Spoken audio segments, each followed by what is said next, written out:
اور وجہ صرف یہی بتائی گئی کیونکہ اسی وجہ سے واش روم کے اندر اس کو لے کر گئے تاکہ جو خون ہے وہ باہر نہ جائے اور اس کے بعد پھر ان کو نالی میں خون بہا دیا جائے. جس طرح ہم قربانی کے دنوں بکرا ذبح کرتے ہیں یا کوئی جانور ذبح کرتے ہیں تو انہوں نے اس بیچاری کو ایک جانور سے بھی بدتر سمجھ کر اس کو ذبح کیا اور اس کا خون پھر واش روم میں بہا دیا گیا. یہ دوران تفتیش اس ڈائن نے، اس مین مجرمہ نے، اس خاتون نما ایک بدنما دھبا نے جو دوران تفتیش پولیس کے سامنے جو انکشافات رکھے ہیں وہ یہ ہیں. لیکن پوسٹ مارٹم رپورٹ میں ابھی تک یہ تعین نہیں ہو سکا. مطلب یہ ہے کہ یہ اتنے ایکسپرٹ ہیں. اب جو انتظار ہے وہ ایک تو ڈی این اے کا ہے اور دوسرا فورینسک رپورٹ کا ہے. جب فورینسک رپورٹ سامنے آئے گی تو اس سے مزید چیزیں ہیں وہ کھل کر ہمارے سامنے آ جائیں گی. اچھا، اس کے علاوہ ابھی میرے ایک دوست ہیں، انہوں نے بات کی ہے زارا کی بھابھی سے. تو اس بھابھی نے جو انکشافات کیے ہیں یہ ابھی تک میرے خیال میں کسی چینل کے اوپر ڈسکس نہیں ہوئے. ابھی تک یہ ڈسکس ہو رہا تھا کہ زارا، کیونکہ ساس نے شروع میں یہ کہا تھا کہ وہ جادو ٹونا کرتی تھی، اس وجہ سے ہم نے یہ کاروائی کی ہے. اس کے بعد پھر انہوں نے یہ بیان بدلا کہ وہ حسد تھا اس کے اندر، ان کا شوہر ان کے ساتھ ایک پیار زیادہ کرتا تھا، ہمارے ساتھ وہ پیار محبت کا رشتہ نہیں تھا، تو اسی وجہ سے ہم نے یہ کاروائی کی ہے. لیکن زارا کی بھابھی نے اب جو انکشافات کیے ہیں وہ یہ کہا ہے، انہوں نے کہا ہے کہ جب وہ، کیونکہ یہ تو شروع میں نے آپ کو بھی بتایا تھا کہ سعودی عرب سے چند روز پہلے وہ واپس آئی تھی.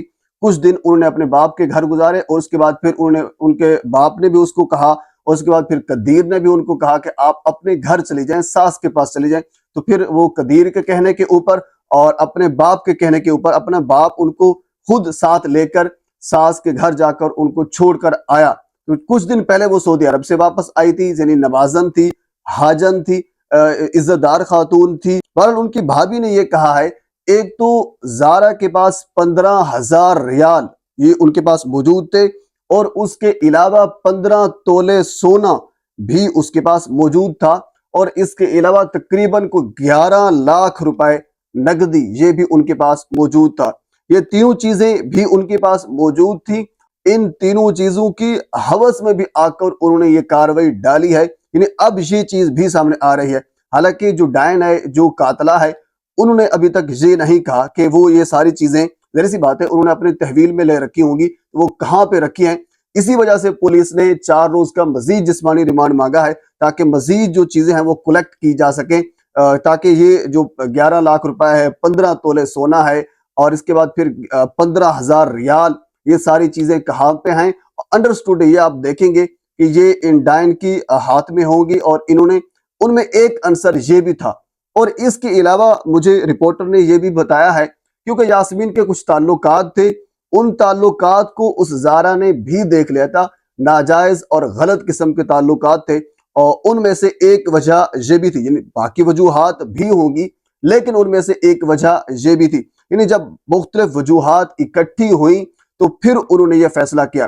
اور اس کے علاوہ جادوگرنی کے طور پر جتنے رپورٹر ہمارے ڈسکا میں گئے اور تھانہ موترا کی حدود کے اندر گئے، وہاں پہ یعنی جو کیا اس کا نام ہے، کوٹلی مرلا، وہاں پہ جب گئے تو انہوں سبھی نے بتایا، یعنی اس کے گرد و نواح کے جو لوگ ہیں، یہ جادوگرنی کے طور پر وہاں پہ یہ جانی جاتی تھی اور خوف و ہراس تھا لوگوں کے اندر اس خاتون کے بارے میں، کیونکہ اس خاتون نے پہلے سے اپنی ایک سگی بیٹی کو سیب میں زہر کا انجیکشن لگا کر اس کو مار دیا تھا، اس کو موت کے گھاٹ اتار دیا تھا.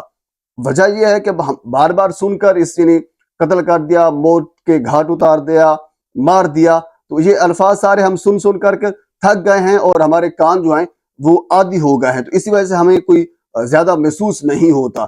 لیکن آپ اندازہ کریں اپنی سگی بیٹی کو جس کی 19 سال عمر تھی اور دل آویزہ اس کا نام بھی تھا. پر اس حوالے سے بھی کچھ رپورٹر نے رپورٹس کیا ہے، یعنی ان کا ایک پچھلا ایک ٹریک ریکارڈ ہے. اب مجھے جو لگتا ہے، ظاہر سی بات ہے اللہ تعالیٰ آپ کو تھوڑا سا چھوٹ دیتا ہے، آپ کچھ کرتے ہیں اور جب آپ کرنے سے اپنی اوقات سے زیادہ اوپر جاتے ہیں تو پھر ان کی جو گرفت وہ انتہائی مضبوط ہے. جب اس کی پکڑ آتی ہے تو پھر سارے کام جو وہ کھل کر سامنے آ جاتے ہیں. تو آپ انشاءاللہ یہ دیکھیں گے دوران تفتیش یہ ساری چیزیں کھل کر سامنے آئیں گی. انہوں نے پہلے کون سے جرائم کیے، جب سارے جرائم اکٹھے ہوتے ہیں تو پھر وہ سامنے آ جاتے ہیں. اللہ تعالیٰ جب پکڑتا ہے تو پھر اس کی پکڑ انتہائی سخت ہے. بہرحال اللہ کی پکڑ بالکل سخت ہے. ہم قانون نافذ کرنے والے اداروں سے بارہا اور دستبستہ گزارش کرتے ہیں کہ اس معاملے میں کم از کم انصاف ضرور ہونا چاہیے۔ بہرحال اس کیس کے حوالے سے مزید ڈیولپمنٹ جو بھی ہوتی ہے، جو حقائق سامنے آتے ہیں، بر وقت آپ تک پہنچانے کی کوشش کروں گا۔ ایک مرتبہ آپ سے گزارش ہے میرے چینل کو سبسکرائب کر دیں تاکہ آنے والی ہر انفارمیٹو ویڈیو آپ تک پہنچ سکے۔ اللہ حافظ۔